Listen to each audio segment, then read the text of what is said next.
She studied for weeks, showed her work, and still got called a cheater.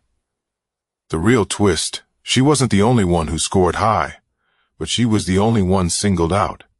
Janelle Carter had always been the kind of kid who sat up straight, finished her homework early, and whispered, "Thank you," when someone handed her a pencil. 13, quiet, and always thinking 10 steps ahead. Her favorite sound, a fresh sheet of notebook paper sliding across her desk. Her least favorite, people underestimating her.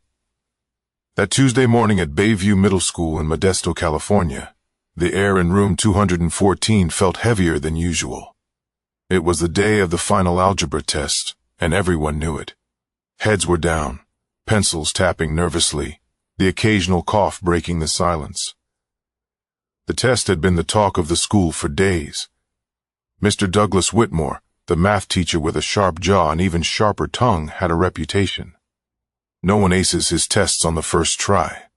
But Janelle came prepared. She'd spent the last 3 weeks going over every formula, every theorem, and every single question from the review packet with her mom, an ex-tier who now worked full-time at a community center. Erica Carter didn't play around when it came to education. 30 minutes in, Janelle's pencil stopped moving. She checked her answers once, twice, then slid the test forward with quiet confidence. "Finished already?" Mr. Whitmore glanced up from his desk, his tone too loud for the room. Janelle gave a small nod.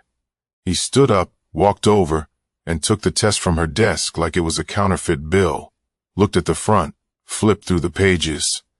His eyes didn't blink. "Janelle, stay after class," he said flatly. Whispers started to build behind her. The sound of pencils scratching faded, replaced by sideways glances and subtle smirks. She sat frozen in her seat, staring at the corner of her desk, wondering what she'd done wrong. The bell rang. Everyone got up, stretching and stuffing their bags. Janelle stayed. Mr. Whitmore closed the door.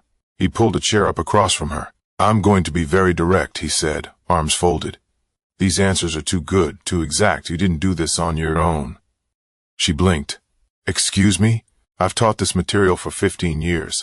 Not a single student has ever scored 100% on this particular test.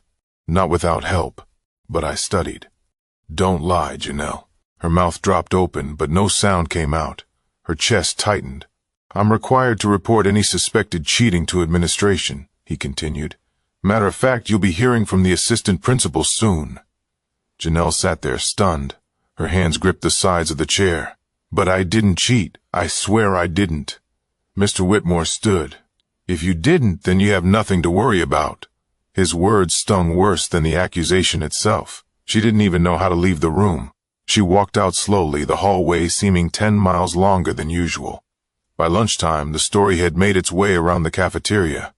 She got caught cheating. No way, Janelle. She had the answers early or something.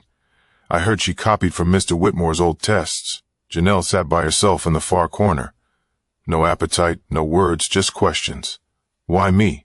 But across town, at a quiet desk inside a crowded office, her mom was about to open an email that would change everything. Erica Wilson clicked open the email without thinking twice. Subject line, concern regarding Janelle's test. She scanned the message once, then again her eyebrows pulled together. "Dear Miss Wilson, it has come to our attention that Janelle may have violated the academic integrity policy during this week's algebra assessment. We are currently reviewing the matter and will be in touch for a conference. No details, no proof, just a vague accusation written like a final decision." Erica stood up. She didn't need coffee anymore. Her phone buzzed. It was Janelle calling between classes, something she never did. "Mama." The voice was small. "I got the email," Erica said quietly. "Tell me what happened." Janelle tried to explain, but the words came out shaky and uneven.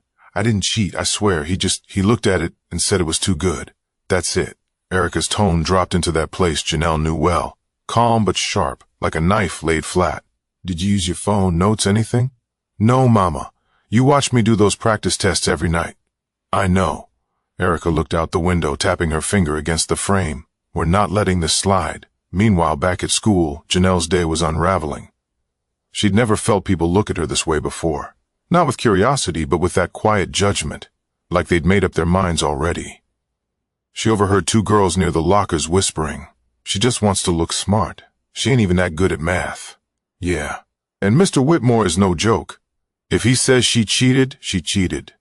She turned a corner and bumped into Malik, a boy from her science class who normally shared jokes with her. "Oh, hey," he said, voice a little too stiff. "You good?" "Yeah," she said. "Why?" He looked at her like he didn't know what to say. "I just heard stuff." She walked away. That said enough. The only place that still felt normal was her last class of the day, language arts. Her teacher, Miss Brewster, smiled and welcomed her in.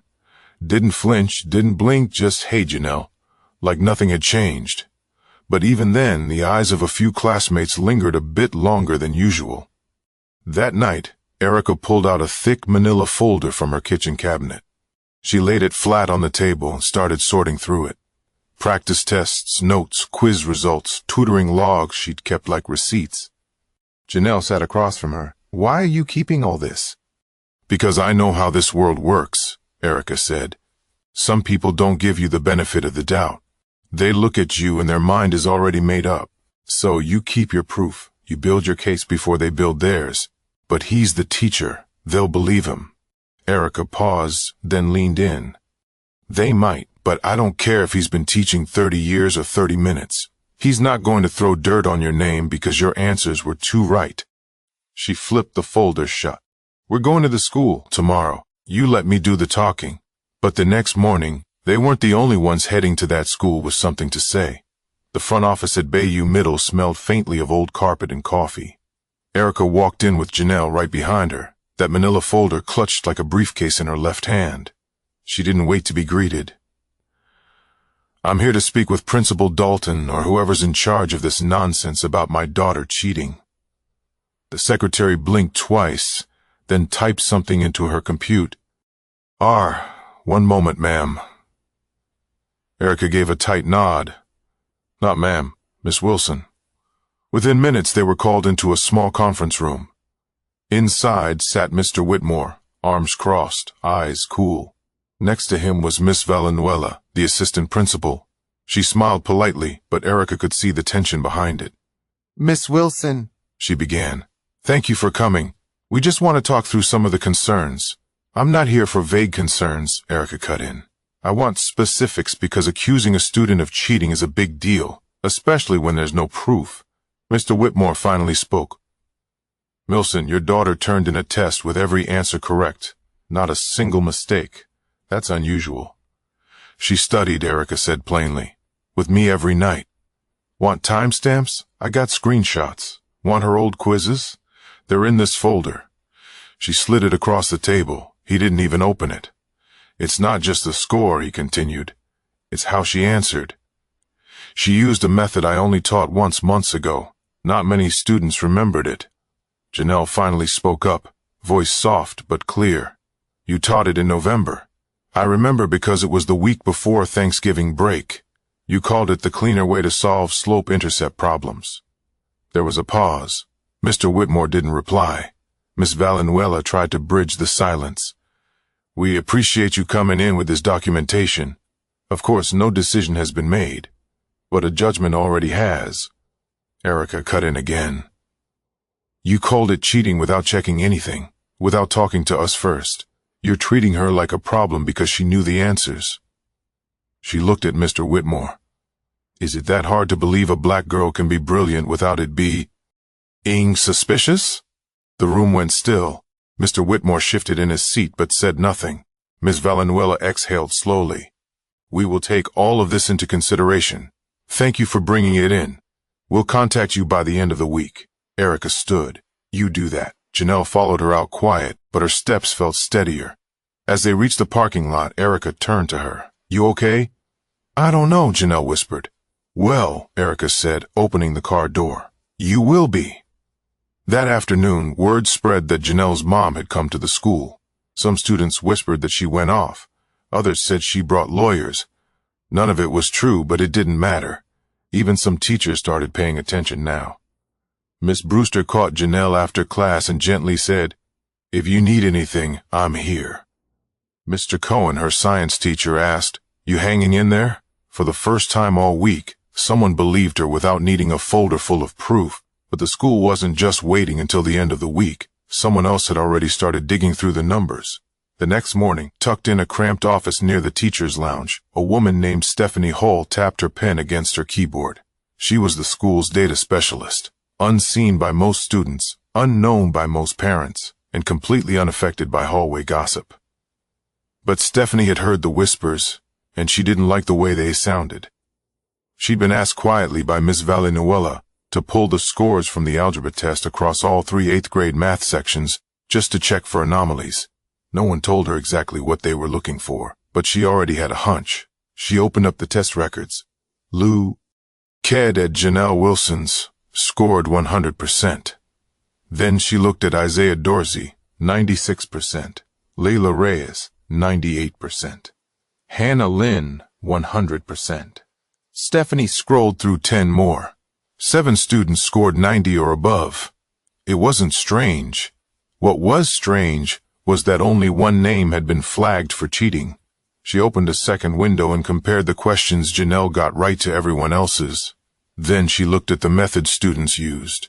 Sure, Janelle used that less common, cleaner method, but so did 2 other students. Not just that, but she showed every single step. No signs of copying, no patterns of duplication, no clues of dishonesty.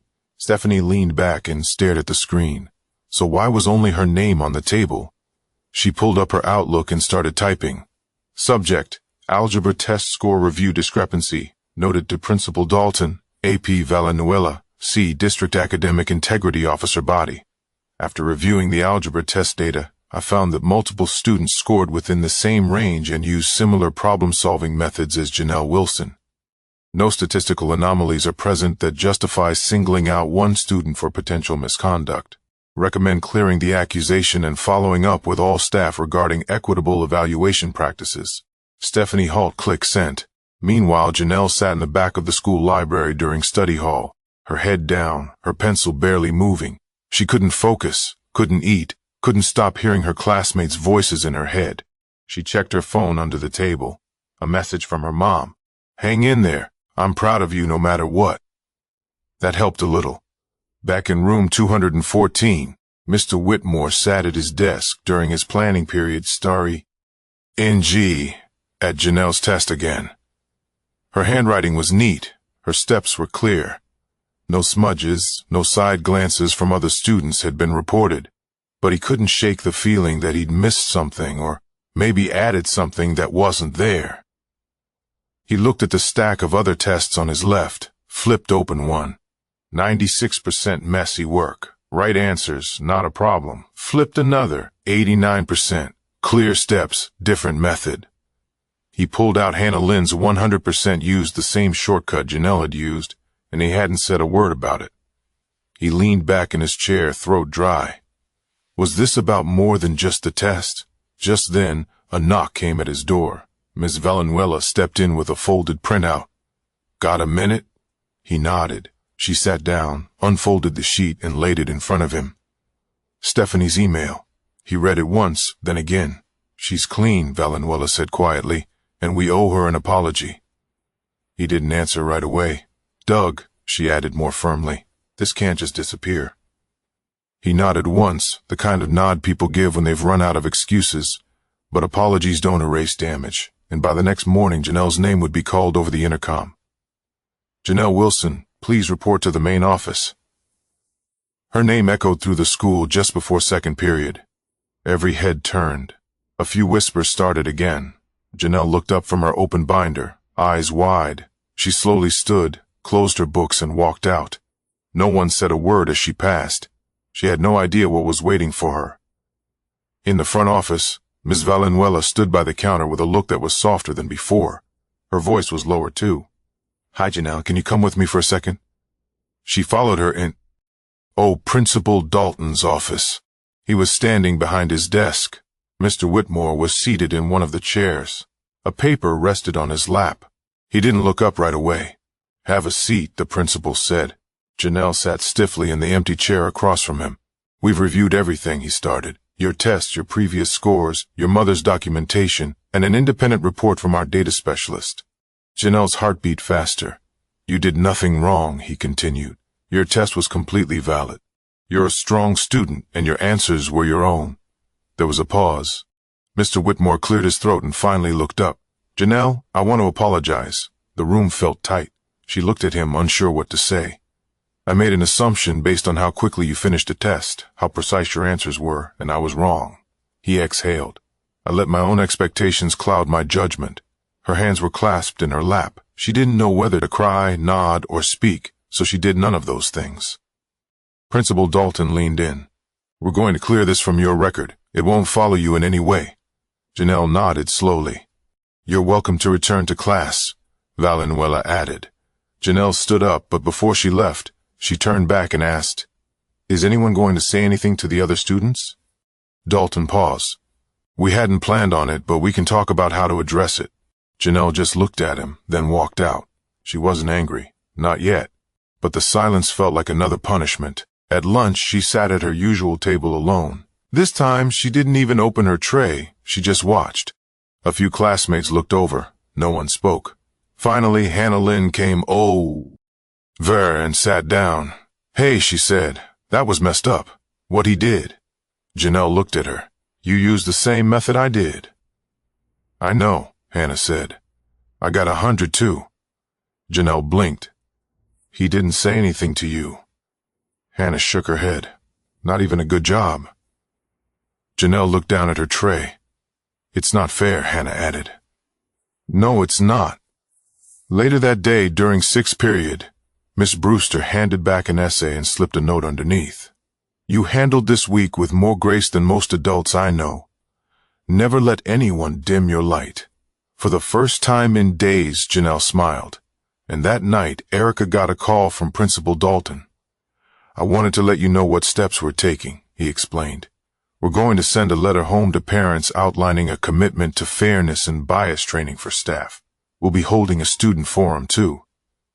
Erica didn't gush or say thank you. She just said, good, keep going. But in the days that followed, something happened that no one expected.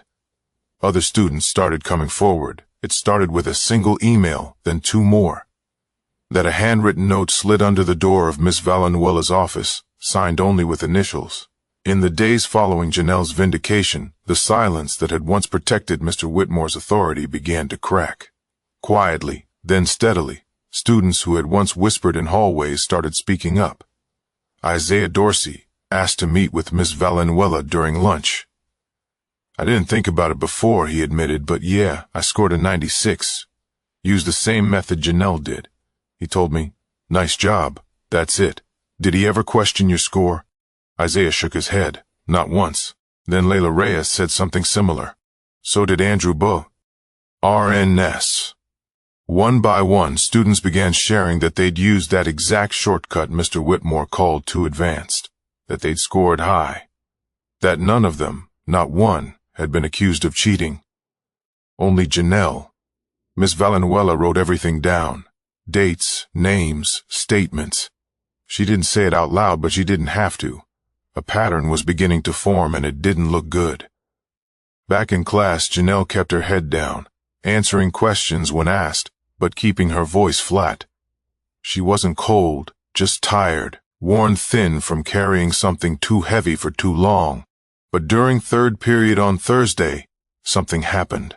Mr. Whitmore handed out a pop quiz. Groans filled the room. He paused at Janelle's desk for a second. She looked up. Their eyes met, and for once, his didn't hold that distant suspicion. Just something else. Maybe guilt, maybe awareness. After the quiz, as students turned in their papers, one kid in the back raised his hand. Not Janelle, not Isaiah. It was Darnell Hart, a kid who barely passed anything and usually kept to himself. Yo, Mr. Whitmore, he said loud enough for the class to hear. Just want to make sure you don't think I cheated if I actually do good today. Some kids laughed, a few didn't. Mr. Whitmore didn't respond, but the moment hung there. After class, as Janelle packed up, Hannah approached again. You okay? Janelle shrugged. Getting there? They're talking about having a forum, Hannah said, for students to share stuff about fairness, bias, that kind of thing. You going? Hannah hesitated. Yeah, are you? Janelle didn't answer right away. I might. That night, Erica sat at the kitchen table with her laptop reading over the Chul's new email to parents. It was decent, said the right things, used all the right words. Reflection, accountability, improvement, training. But what mattered more was what happened next. So when Janelle came downstairs, Erica closed the laptop. You don't have to go to that forum if you don't want to, she said. No one gets to force you to share your pain. Janelle stood still. What if I want to? Erica looked up. Then you do it, and you do it your way. Because speaking up was never the hard part. It was knowing whether people were finally ready to listen. The multi-purpose room didn't look like much, just folding chairs, a microphone stand, a half-hearted banner above the whiteboard that read, Let's Talk, Voices of Bayview. But it was full. More students than anyone expected. Teachers, too. Parents. Even Mr. Dalton looked surprised by the turnout. Janelle sat in the middle row, her hoodie pulled over her head. Erica was 3 seats down, close enough to step in if needed, but far enough to let her daughter own this moment. Ms. Valenzuela welcomed everyone, her voice steady. This is an open forum. There are no wrong words here, no punishments, just the truth. You may speak or you may simply listen. This is your space. The first person up was Hannah. She cleared her throat and looked right at the microphone. I scored a 100% on that test too, she said. Used the same method Janelle did. No one questioned me. No one called me a cheater. Her words landed like a slap, not loud but sharp. She walked back to her seat. No one clapped. No one needed to. Isaiah went next. Same story. I thought it was a coincidence, but it wasn't. Then came Ela, then Andrew, and then silence. The kind that fills a room when everyone is waiting for the same person to stand up. Janelle pulled her hoodie down and walked up slowly. She didn't look at the crowd, just stared at the mic for a second. I didn't want to come up here, she said. I didn't want to tell this story. I just wanted to take a test, get my grade, and go home. A few students nodded. But when someone says you cheated because you did too well, that's not about math. That's about what they expect from you. She looked up now straight ahead. I knew the answers. I studied. I worked hard. But instead of believing that, I got accused. And I sat in a room while people talked about me like I wasn't even in it. She glanced over at Mr. Whitmore, who was sitting stiff in the back row, his jaw clenched. I don't want revenge, she said, but I want people to admit when they're wrong. I want teachers to check their own thinking before they try to correct ours. The room was silent again. This time, it wasn't heavy. It was listening. When Janelle stepped down, Erica stood, not to speak, but to wrap her arm gently around her daughter's shoulder as she returned to her seat. The forum went on another 30 minutes. A few more students spoke. One teacher even stood and admitted, I've overlooked students before. I don't always catch it, but I know I've done it. And finally, after what felt like an eternity, Mr. Whitmore stood. He walked to the front slowly, cleared his throat. I'm not good at this, he started. I've always thought of myself as fair, as neutral, but the truth is I'm not. He looked at Janelle. I saw a perfect test and assumed it had to be dishonest, but I didn't ask questions. I made a decision based on a feeling, one I didn't stop to examine, and I'm sorry. He took a breath. To Janelle, to her family, and to every student who's ever been doubted for the wrong reasons. It wasn't a grand apology, but it was real and raw. That night, when they got home, Janelle sat at the kitchen table and opened her math notebook again for the first time all week. You sure you want to keep studying math after all that? Erica asked, only half kidding. Janelle cracked the tiniest smile. Yeah, I think I do. Because truth, when spoken out loud, has a way of making space where there used to be silence. The following week felt different. Not perfect, not fixed, just different. Mr. Whitmore still taught algebra in room 214, but now he paused more often, listened longer, asked questions before forming opinions. He still had his edge, but something in him had softened. Ms. Valenzuela organized a monthly student round where anyone could speak without needing a hall pass or a headline. A few teachers volunteered to attend, not out of guilt but out of responsibility. And Janelle, she walked the halls with her head higher. The whispers had faded, the stares stopped. But more importantly, she stopped carrying the weight of their doubt. She earned every point on that test, and now, finally, everyone knew it. During a quiet Saturday afternoon, Erica sat on the porch with Janelle, sipping her coffee while her daughter worked on new math problems just for fun. "You know," Erica said, "there's a lesson in all this. A hard one." Janelle looked up. "Yeah." Erica leaned back.